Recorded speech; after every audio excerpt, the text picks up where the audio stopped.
So on-grid PV power systems. I remember I showed you this particular diagram in some of the teachings we had in recent times. So you all know this is our PV array section. This is our balance of system section that actually has the grid connected inverter, because we're dealing with on-grid PV power systems. It also has a distribution panel. And because this is an on-grid PV power systems, we will not need to incorporate controller, charge controller, and battery. Okay, so those are not here. And then we have our, we have our grid, we have the load section here. So the first part of the load section is our AC load here, because once we convert the DC load coming from the PV array to AC, we would only be able to supply the AC load from the distribution panel here. All right. We also have our net metering. The net metering it's an opportunity for you to know the amount of energy you're sending to the grid, and then the amount of energy that is coming from the grid. So this is our grid. So when you have excess energy, you send it to the grid, and then the net meter is going to record the amount of energy you sent to the grid.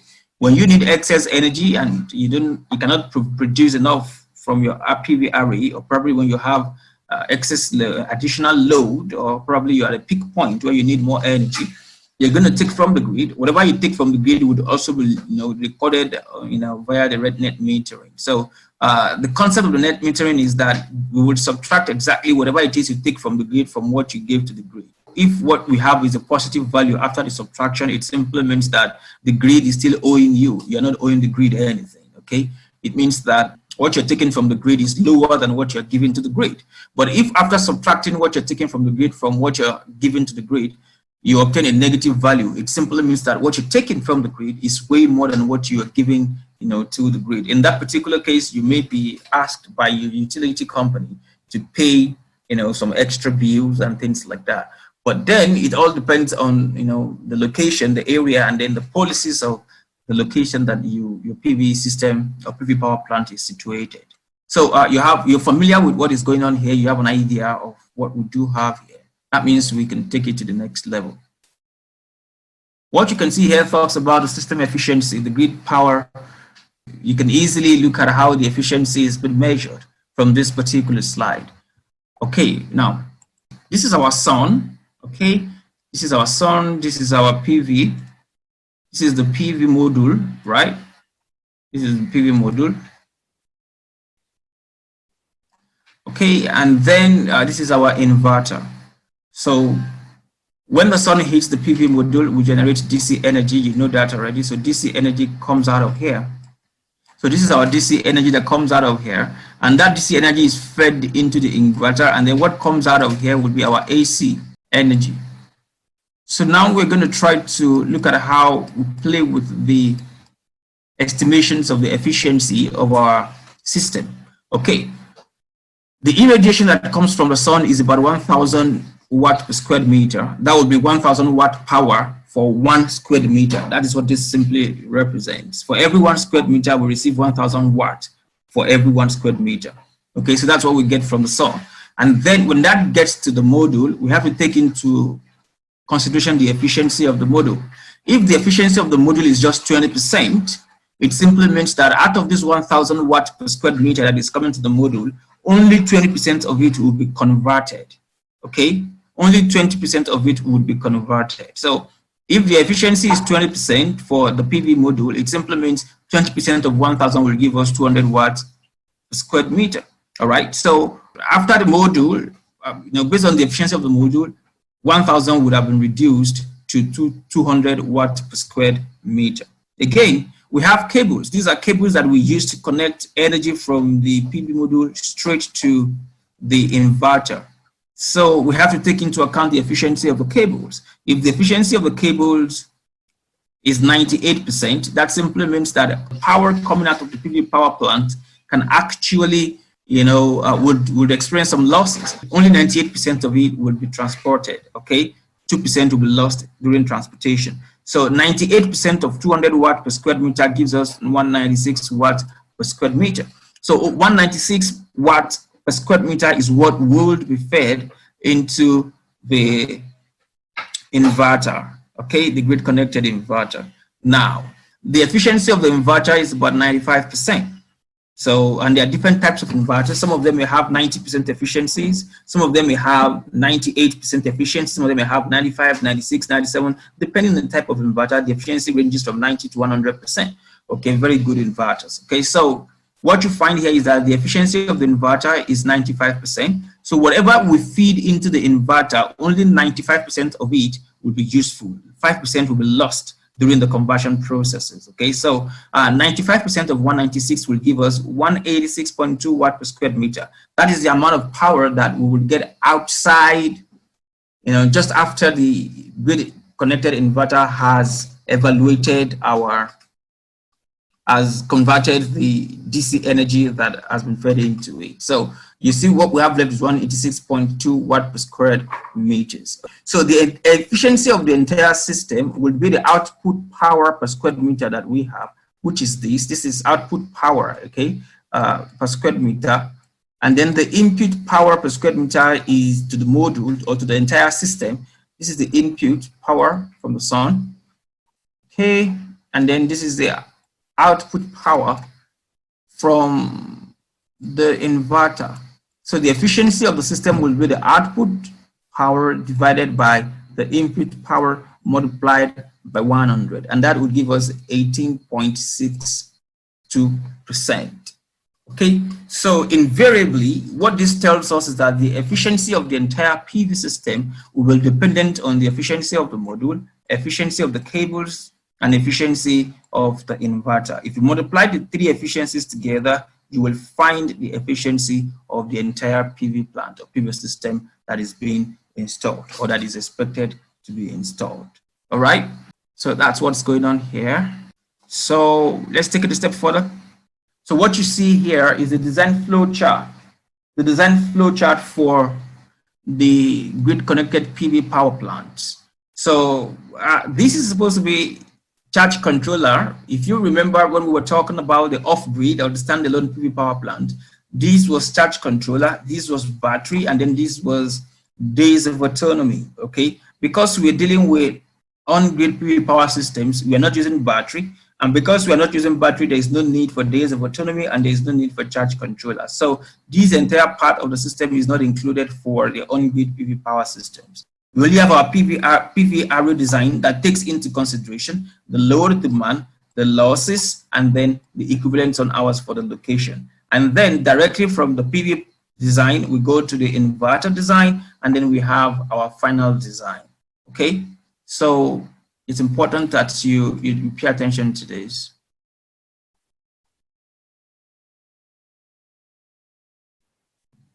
So here are some components of an on-grid PV power system. There are some important components. So you see here that we have our PV generator, and then these are the PV arrays. So these are the PV generators. Then you can see what we have here is referred to as our DC connected switch.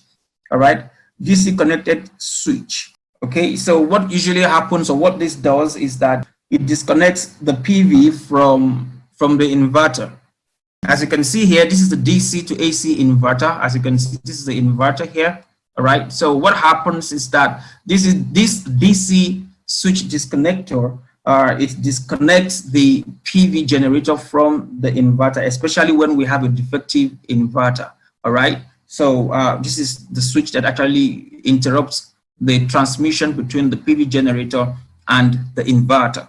And then again, if you go ahead, you will find out that number 3 here, we have the AC disconnector. This AC disconnector actually, it disconnects the output of the inverter when you go to your distribution panel or your switchboard. So between the inverter and then your distribution panel, this switch actually ensures that when there is a damage, when there is an issue in between both of them, okay, this switch is going to disconnect and ensure that the faults are minimized, and then the issue does not go beyond where it originates from, basically. So it disconnects the inverter from the distribution panel or from the switchboard, which we do have here. Then you can see we have measuring here, and then this is watt hours. This measuring tells us the amount of energy that is coming out of the inverter and being fed into the switchboard or the distribution panel. That's what this does. Then if you go on, you can see that we have the main switch disconnector, okay, and then we have another, measuring here. Okay, so this also performs the same work as these other switch connectors. Okay, so all the energy coming from the PV module, this is the mains switch. It disconnects everything. Okay, if there is need for us to stop power from getting to the grid or to stop power from getting to the load in its entirety, the main switch disconnector is what actually does that. So it disconnects everything from from the load or from the grid. And then again, we have measuring here. This measures the amount of energy that gets to this particular point from the switchboard or the distribution panel. This is also measured. This is very important. And then we have the mains protection. This is also a kind of switch that protects the mains. And then we have our transformer. Okay, because if you are sending to the grid, it goes through the transformer and so on and so forth. Again, if you look at what we do have here, we have protection against overvoltage here. This is also very important. From the switchboard, just after the switchboard, we have to protect against overvoltage. So this is the device that does that. When the voltage is too much, it's way more than the device that we want to, more than the load that we want to supply. We want whose requirements we want to meet. This protection is activated. Or when the voltage is mismatched with the voltage of the grid, this protection is activated. This is also protection of against overvoltage. It also happens between the inverter and then the switchboard. Okay, this is also activated when we sense overvoltage in any of these appliances or conversions. Then we have another protection against overvoltage here. So what you will find out is that all of these are actually connected to the ground to ensure that the protection is adequately effective. So we don't want over voltage because that is dangerous. It can lead to death. It can lead to disaster. So we don't want that. We have to incorporate such protections in our system. Make sure that everything is properly designed. Okay, so let's take it a step further. We're going to talk about area required for PV systems. Like I told you when we started, there are different types of PV systems. There are different types of PV cells. And so certainly there will be different types of PV modules. Okay, because the cells make up the module and then the modules make up the panel or eventually make up the array. So for example, what you have here is monocrystalline. We have another one here, polycrystalline.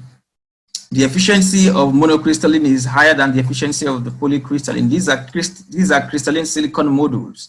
Okay, so what you will find out here is that monocrystalline has smaller area than the polycrystalline. This simply means that for the same capacity that we want to install, we will need more land space for polycrystalline than we will need for monocrystalline for the same rated power. So you can see here we have just 3 modules put together, and then here the work that 3 modules are doing here, we will need 4 modules to do the work of 3 modules if we want to install polycrystalline silicon, especially in terms of area needed. And what we are considering here is 1 kilowatt peak, as you can see. So you can see that we have actually we are keeping the power constant. So for 1 kilowatt peak of monocrystalline, we are just going to need, let's say, 3 modules, which will occupy this much area. And then if we are using polycrystalline, we're going to need 4 modules, which will occupy more area. All right. Then again, if we go to the tandem cell, okay, amorphous silicon are examples of such. The micromorphous tandem cell, you could call that amorphous silicon or microcrystalline silicon. Okay, so the efficiency is lower than polycrystalline and monocrystalline silicon put together, as you can see here. Okay, and then that means they occupy more area. So the lower the efficiency, the more modules you would need to be able to meet up with your requirement, with your load requirement, especially if we are keeping the capacity constant. For 1 kilowatt peak of a PV power plant, you will find out that if we are going to need 3 modules for monocrystalline silicon, we're going to definitely need 4 modules for the same amount of capacity for polycrystalline. And then it gets even bigger here. You can see here what we have is about 6 modules, okay, for the same amount of power, for the same capacity of installation. We're going to need 6 modules, and then This tells you this is like double of the area of monocrystalline cell if we are going to need 6 here. Okay, so the same thing goes with the thin film copper indium diselenide. You can see we have 4. Okay, this is almost in the same category with the polycrystalline in terms of space. And then you can see we have a thin film cadmium telluride, about 5 modules will be needed if you occupy this much space. And then the amorphous silicon, okay, the efficiency here is 5 to 8%. It seems to have the lowest efficiency so far. It's occupying the largest area. And then from what you can see, we have about 8 different modules to be able to give us the same amount of capacity, 1 kilowatt peak, as others. It will occupy more area, it has lower efficiency, and then it's important that you pay attention to this so you can know exactly why. Okay, we have more area, we have lesser efficiency. Okay, we have, you know, these distributed the way they are distributed. Okay, so now we'll take it a step further. Now we're going to briefly touch on open circuit voltage and short circuit current. In the previous teachings, I actually mentioned open circuit voltage and short circuit current, and I defined them, I explained them. If you have not watched that video, please check them out. I'm going to try to say 1 or 2 things about them here too, but then you should watch the videos or, you know, check your notes to find out what I said about what we discussed already about open circuit voltage and short circuit current. What you will see here right away is our current voltage graph, which you're familiar with already because we discussed it already. So we have our current voltage curve. It is usually called the IV curve, okay? The IV curve, PV IV curve, okay? So current is on the vertical axis, then we have voltage on the horizontal axis.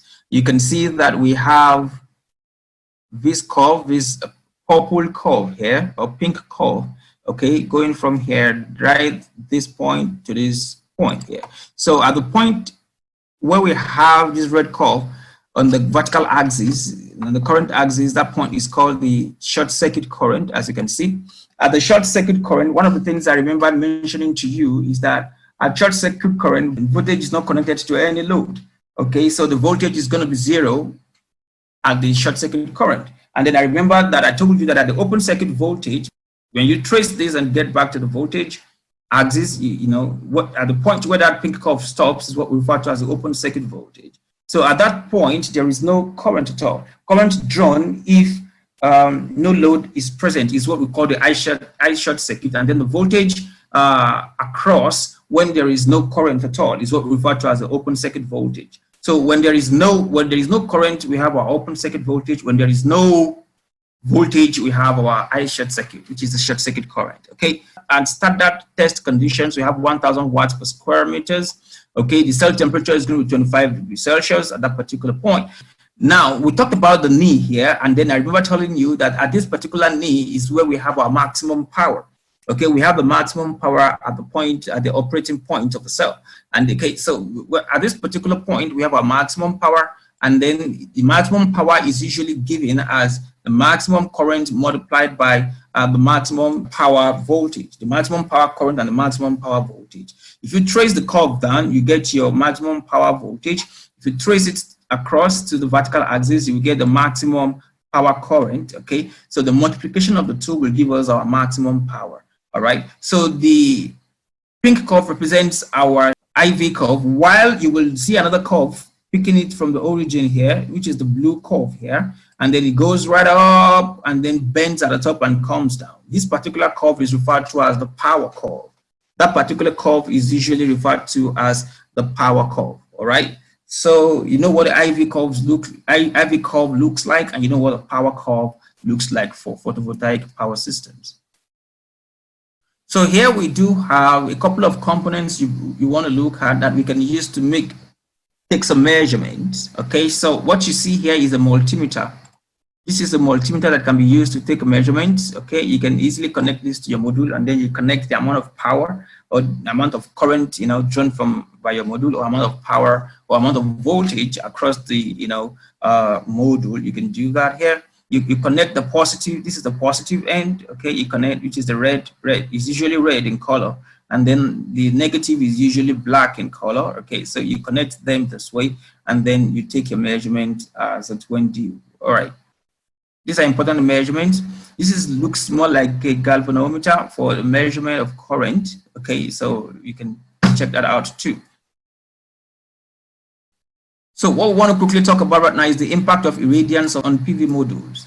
What is the impact of irradiance on PV modules? You will find out that we have different curves here, different IV curves here. So the first one is one right at the top, and that is when we have our irradiance at standard test conditions, which is 1000 watt per square meters for irradiance, and then for temperature 25 degrees Celsius. Okay, at that particular point, you will find out that we have more current, and then if you trace it down to this particular point, you find out that the voltage at that point is actually somewhere here.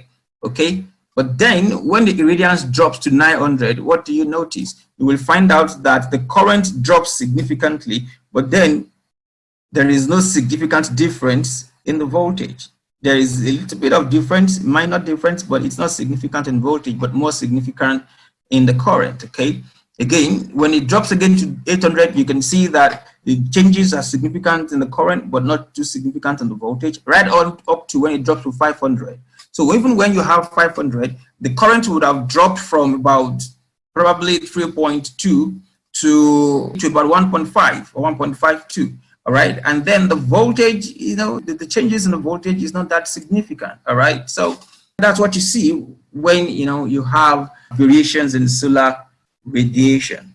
Okay, so the question you want to ask yourself is, why do we have this kind of scenario? We have a sharp drop in the current when, you know, there is reduction in the irradiance, and then it looks like there is almost no changes at all in the voltage on the curve. That's one question you want to ask yourself, and the answer to that is pretty much simple and easy.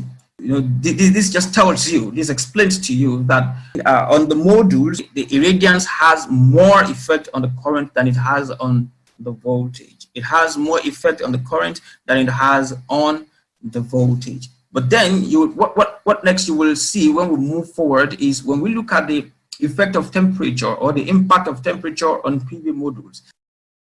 This time around, you will notice that this is module current on the vertical axis, and then we have our module voltage here. All right. So for temperatures, when the temperature drops, you will find out that the effect on the current is reduced. Okay, when the temperature drops, and then the effect on the voltage is very, very drastic too, is way more. All right. So when the temperature is but the maximum we have here is 75 degrees Celsius. And when the temperature is 75 degrees Celsius, the current is high. You have higher current, okay? And then lower voltage. That's what you will find out. You have higher current and lower voltage. This confirms what we already talked about, okay? And that's the fact that the higher the temperature, the lower the output of the system. The output of the system that we are interested in is the voltage, okay? So you will notice that the voltage drops drastically when the temperature is 75, which is the highest that we have here. Again, when the temperature reduces from 75 degrees Celsius to 25 degrees Celsius, what you will find out is that the difference in the current is not too much.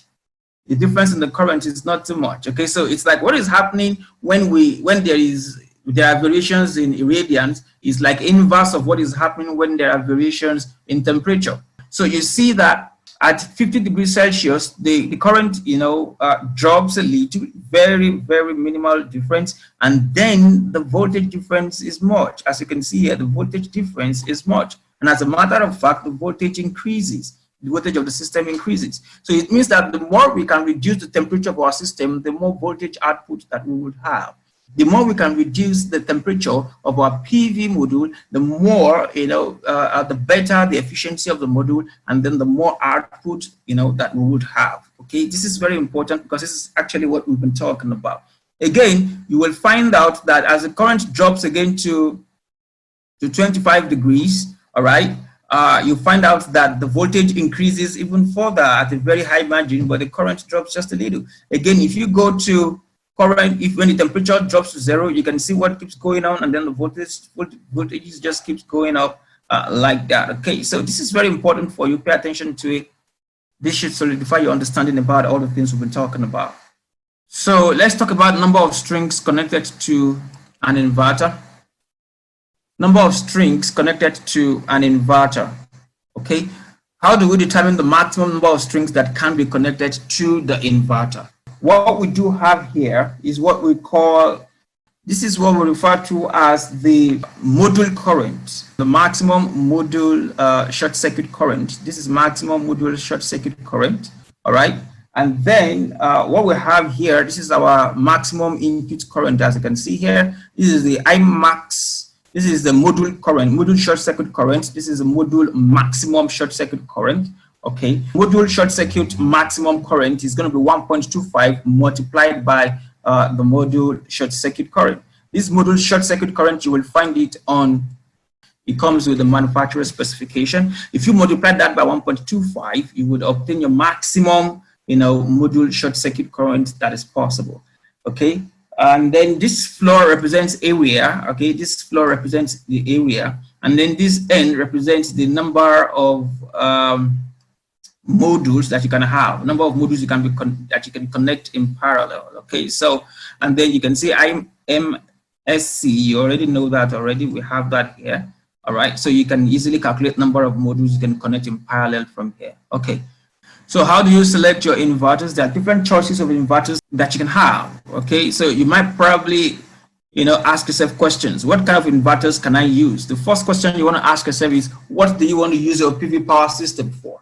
Okay, what are you going to use your PV power system for? And where is your PV power system going to be located? Okay, are you trying to install a big power plant, a very huge power plant? Is that what you're trying to do? Or are you trying to, install a PV system for your industry? Okay, for industrial purposes. If you're building a big power plant like this, that simply means that probably you're trying to create a commercial PV power plant, okay, and then supply electricity to the grid or to the entire society or neighborhood or something like that. All right, and then if you have an industry, maybe a massive industry, and you just want to install PV power plants that can take care of the energy need in your industry, is that the purpose you want to use your PV for? Or do you want to use a PV system for residences? They have houses of 2 bedrooms, 3 bedrooms, 4 bedrooms. Is that what you want to use your PV for? Okay, so for different types of choice, for different types of topologies, for different types of uses, okay, that you have, you would have to consider those to determine or decide the kind of inverters that you want to deploy. All right, I'm going to explain that to you even better as we go on. So possible configurations of PV inverter power plants based on what we just talked about right now is what we have here. There are inverters mounted near the PV modules using junction boxes, okay, and there are inverter mounted near PV modules with direct AC connection, okay, and then there are inverters mounted near the medium voltage station with DC direct current. Okay, so when you have power plants or when you have different configuration of power plants, this is what you want to consider. Okay, inverters with AC junction box is going to look like this. This is going to be our modules. As you can see, these are the modules here. Okay, and then as you can see all the connections coming out, and then all the connections are coming out, and then they are connected to the AC junction box directly. Okay, so and these are going to be AC main cables. Okay, so and then we have the AC junction box. This is like our AC junction box here. All right, and then we have that. So in that particular case, you have in inverter mounted near PV modules with junction boxes. Okay, so all the inverters are mounted near the PV modules. But again, what about the situation where we have a PV module with direct AC connection, direct AC connection? So that simply means that we don't have junction box incorporated. So all you have is just your PV modules installed, and then you have the cables connecting all your PV modules and collecting the output of the PV modules, and then directly sending them to the locations where they need to be sent to. All right, so this represents transformer, by the way, and then you directly send them to the transformer. So this is AC direct connection. Okay, and then we have the last one, which is inverter that is close by the medium voltage station. Okay, if you have inverters that are very close to your PV module, these are the two kind of configurations that are possible. Okay, you can have a direct AC connection or you have a junction box. But then again, there are some inverters close by the medium voltage station. Okay, so in this particular case, the inverter is not on all the modules, as you can see here. Okay, this is like a single inverter. Okay, large, central inverter. All right, so you have your modules connected here. These modules are actually generating energy, and as soon as you get all the energy from all the modules that you do on, you get DC strings that you can use to transport all the energy, DC energy, straight to where the inverter is located for onward conversion to AC. Okay, once you have your AC energy, AC power output, you then send the power output to your transformer. Okay, that's going to be AC connection. So everything happening before this particular point is going to be DC connection. After this point is going to be AC connection, just like we have here. All right, so here we are connecting the DC using AC cables directly to the transformer. How do we select our DC cables? This is a very important aspect of our study. Okay, because you don't want to select DC cables that cannot withstand the amount of energy you want to transport, okay, because they are actually expensive. So there are special cables that are used for DC energy transportation, okay. There are special cables used. On the rooftop, the temperature can be as much as 70 degrees Celsius. You want to take that into consideration. So when the temperature is going to be too high, you cannot use regular AC or DC cables. If you do that, you either damage them, get them melted, and then you lose energy, you lose power, you lose time, you lose a lot of things. So PV cables can operate at high temperatures and withstand UV radiation, and these are the kind of cables that we want to go for. So cables must have minimum lifetime of 20 to 25 years. Most of the PV systems or modules that we do have, most of the PV modules that we do have, their lifespan is between 20 and 30 years. So if you want to install PV systems, you have to get cables whose lifetime actually match the cables that the lifetime actually match the lifetime of the PVs that have been installed.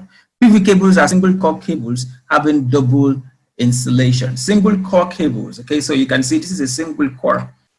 This is a single core, but then the insulation is double right inside. So our the insulation is going to be is double. Okay, so by insulation it means the protection around the core, right? For alternating current of 300 to 500 volts, we need a direct current cable of 450 to 750. The same thing goes if we have 450 to 750 here, we have 675 to 1125 here, and then the story goes on like this. Okay. DC cable specifications. One of the most important things, in the PV power systems is the cables, especially the DC cables. When the PV system produces energy, the energy is DC energy directly from the PV modules. In many cases, you cannot use the DC energy directly. You may need to convert them. To convert them, you have to transport the DC energy to an inverter that would do the conversion. So if you have the wrong cable, or you do not have a good cable that can help do that, that means the losses you would incur in your entire system would be too much. And the more you incur losses in your system, the more money you lose, the more energy you lose, okay, the more inefficient your entire system is. So when selecting your cables, you have to select cables that have the power that can carry and withstand the amount of energy that must be transported. Cables that are, very efficient. So these are examples of some of the cables that we can use for our PV. You can see DC cables which are suitable for outdoor use. We have the Lambton Solar Plus, we have the Flex Sol, we have the Redox 125 Siemens PV cable, solar cable, we have the Solar Flex 101, and then right down to Titanex. Okay, so we have this number of cables that we can use, and then we have different types of manufacturers producing those cables. And then what you can see here is the nominal voltage of the cables. Okay, so those are written here. You can see the operating temperatures of the cables. You can see the cross-sectional areas of the cables. You can also see the cross-sectional areas of the cables here. All right, so this is very important. These U here represent the voltage of conductors with respect to the earth. And then the U0 here represents the voltage between the conductors. Okay, so if you could have 1, 2, 3 conductors, and then you have earth conductors. Okay, so if you have 3 conductors and then you have earth conductors, in the case of 3 phase, the voltage between conductors, this conductor 1, this is conductor 2, this is conductor 3, and then this is the earth. So the voltage between conductor 1 and conductor 2 is going to be this U0. Voltage between conductor 2 and conductor 3 is going to be this U0. Then the voltage between conductors and with respect to the earth will be U. So conductor 1 to the earth, voltage between them will be U. Conductor 2, with respect to the earth, voltage between them will be U. Conductor 3, with respect to the earth, the voltage between them will be U. This U that we do have here. You should be able to play around these details, this information provided on the slide, based on what we have explained. Current carrying capacities of DC cables. We are still talking about current carrying capacities of DC cables. So there are some parameters you have to pay attention to, first of which is IZ, and these are current parameters, and then we have IB. IZ is the current carrying capacity of a cable. IZ is usually used to represent the current carrying capacity of the cable. That is the amount of current the cable can carry. The amount of current that cable can transport, can carry. And then we also have the design current of the PV string. Okay, so when you are designing your PV, you have a design current, you design the current of the PV string. And we said that a string would have, a string can actually have 2 modules, 3 modules, 4 modules, 20 modules, 80 modules. Okay, and I've discussed some examples with you guys. So when you are designing your string, you design, there's a design current for the PV string, and then there is a current carrying capacity for the cable. So when you're designing your PV system, the design current must be equal to 1.25 multiplied by the I short circuit. This is very important. I short circuit is ISC, okay? So you multiply the I short circuit, which usually comes with the module, by the way, multiply that by 1.25. When you're designing your module, your design current should be about 1.25 multiplied by that short circuit current. Again, current carrying capacity of the cable must be higher than your design current. This is very, very important. IZ must be greater than or equal to IB, and that simply means your IZ must be greater than or equal to 1.25 I short circuit. This is what it simply means. This is what it translates to. Okay, your IZ, which is the current carrying capacity of the cable, it must be greater than or equal to the design current of the PV string, or greater than or equal to 1.25 multiplied by the short circuit current of the module. Okay, so this is also very, very important for you guys. So we do have factors that affect the current carrying capacity of cables. I'm just going to quickly point out some of these factors here. This is cross-sectional area. Okay, so the cable cross-section is one of the factors that affect the capacity of the cables. Also, temperature is one of the factors that affect the current carrying capacity of the cable, the amount of temperature that the cable can withstand. Okay, so what you will see here is that you have different types of cables here, and then you can see the range of temperatures that they have been designed for. You can see those here. All right, you can see there are various cross-sectional areas here, and then you can see if there are individual cables, you can see the temperatures, as it goes. And then if there are multiple cables, you can see the temperature ranges, that they have. And then here, what you will find out here are the currents. Okay, so these are the currents that would be able to pass through them based on this cross-sectional area, and then these temperatures that we have here. All right, so these are the currents. This is 33 amperes. Okay, this is 45 amperes, as you see. This is 51 amperes. Okay, so for individual cable where the temperature is 55 degrees Celsius, okay, and the cross-sectional area is 4 millimeters squared or squared millimeter, okay, they will be able to, maximum current they will be able to carry in terms of capacity will be 51 amperes, maximum current they can carry. All right, that is if you're working with this particular design, this particular cable. There is another cable here, solar cable. What you find here is that it has 3 ranges of cross-sectional area. It has 3 ranges of cross-sectional area. We have 2.5 millimeters squared or square millimeters. We have 4 squared millimeters, 6 squared millimeters. And then you can see now that if you look at the individual cable and then you look at the one with 70 degrees Celsius, the maximum current for the 6 squared millimeter cable, if you trace it to this point, will be 51. For 4 squared millimeters, the maximum current, if you trace it to 70, it will be 40 amperes. Okay, so if you want, you can trace it to the 55, you can trace it to 30 degrees Celsius, or you can even consider multiple cables. When you consider multiple cables, you can see the amount of current they can carry as against the various cross-sectional areas that we have here. Okay, so the cross-sectional area is very important. The temperature of the cables, the maximum temperature of the cable can withstand are also very, very important. They will determine the maximum current carrying capacity of the cables. All right, you can see that the larger the cross-sectional area, the more the current they can carry. The larger the cross-sectional area, the more the current they can carry. And then the lower the temperature, the more the current they can carry. You will find out that as the temperature increases, from if you check them properly, as the temperature increases, the maximum current capacity reduces as the temperature increases. So when temperature increases, when cross-sectional area decreases, you know, the maximum current capacity usually decreases too. So these two factors are very important when you want to talk about the current carrying capacity of PV cables. Okay, so these are important factors to pay attention to. Let's go ahead. As the continuation of factors affecting the current carrying capacity of cables, you can see we have the ambient temperature here, and then you can see here we have the operating temperature ranging from 40 to 90 degrees. The operating temperature will be the temperature specified by the manufacturer, you know, the maximum temperature via which the cable can operate by. And then the ambient temperature talks more about the air temperature, the environment, temperature in the environment where the PV is being installed. That's the ambient temperature. So when you compare the ambient temperature together with the, you know, operating temperature of the cable, you will be able to find, you know, various types of currents here, you know, that you would have.